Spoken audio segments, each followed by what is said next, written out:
நடிகர் விஜயகாந்த் அவர்கள் திரைப்படங்கள் மூலமாக சமுதாயத்திற்கு தேவையான நற்கருத்துக்களை மக்களுக்கு அளித்து வந்தார். அதன் பின்பு அரசியலில் தம்மை ஈடுபடுத்தி கொண்டு மக்கள் பணிகளை செய்து வந்தார்.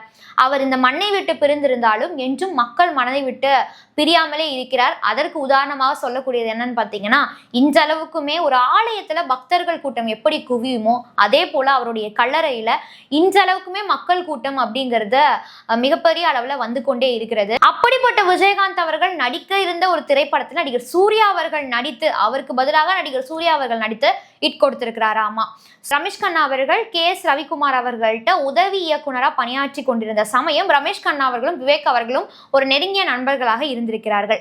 அப்போது ரமேஷ் கண்ணா அவர்கள் ஒரு கதை ஒன்றை எழுதியிருக்கிறார். விவேக் அவர்களுடைய வற்புறுத்தலின் காரணமாக தயாரிப்பாளர் ராவ்தர் அவர்கள்ட்ட இந்த கதையை வந்துட்டு சொல்லியிருக்கிறாரு. அப்போ ராவ்தர் அவர்களுக்கு இந்த கதை ரொம்ப பிடிச்சி போயிடுது. பிடிச்சி போன பிறகு விஜயகாந்த் அவர்கள் தான் இதில் நடிக்கணும் அப்படிங்கிற மாதிரி சொல்லிட்டு உடனே விஜயகாந்த் அவர்களுக்கு கால் பண்ணி நீங்க தான் இந்த திரைப்படத்தில் நடிக்கணுன்ற மாதிரி பேசியிருக்கிறாரு. ஆனா விஜயகாந்த் அவர்கள் இல்ல, நிறைய படங்கள் இருக்கு, எனக்கு வேண்டாங்கிற மாதிரி மறுப்பு தெரிவித்திருக்கிறாரு. அதன் பின்பு விஜயகாந்த் அவர்கள் நடிப்பதற்கு ஒப்புக்கொண்டுள்ளார். ஸோ உடனே ரமேஷ் கண்ணா அவர்களுக்கு மிகவும் மகிழ்ச்சி ஆகிவிட்டது. இதனைத் தொடர்ந்து ரமேஷ் கண்ணா அவர்களும் விஜயகாந்த் அவர்களும் சந்திக்கக்கூடிய ஒரு சூழ்நிலை அப்படிங்கிறது கிரியேட் ஆகுது. ஸோ அந்த இடத்துல ரமேஷ் கண்ணா அவர்கள் விஜயகாந்த் அவர்கள்ட்ட போய் பேச போகும்போது இல்ல எல்லாம் ஓகே தான், ராவ்தர் அவர் சொல்லிட்டார்ல, அப்போ நான் கண்டிப்பா நடிச்சிடுறேன், நீங்க படத்துடைய வேலைகள்லாம் ஸ்டார்ட் பண்ணுங்கன்ற மாதிரி சொல்லிடுறாரு. ஸோ இதனைத் தொடர்ந்து ரமேஷ் கண்ணா அவர்கள் நடிப்பதற்கு நிறைய படங்கள் இருந்ததுனால படத்தை இயக்க பண்றதுக்கு அவருக்கு டைம் அப்படிங்கிறது செட் ஆகல.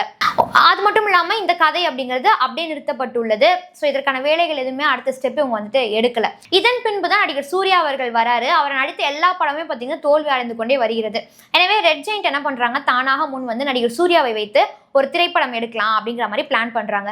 அப்போ கதை இல்லாதன் காரணமாக ரமேஷ் கண்ணா அவர்கள் என்ன பண்றாருன்னா KS ரவிக்குமார்ட்ட இந்த கதை, அதாவது விஜயகாந்த் அவர்களுக்காக வைத்திருந்த கதையை கொடுத்து இதை வச்சு படம் பண்ணுங்க அப்படிங்கிற மாதிரி சொல்றாரு.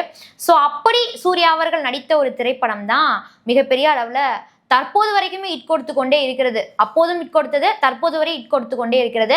அந்த படம் தான் ஆதவன் திரைப்படம்.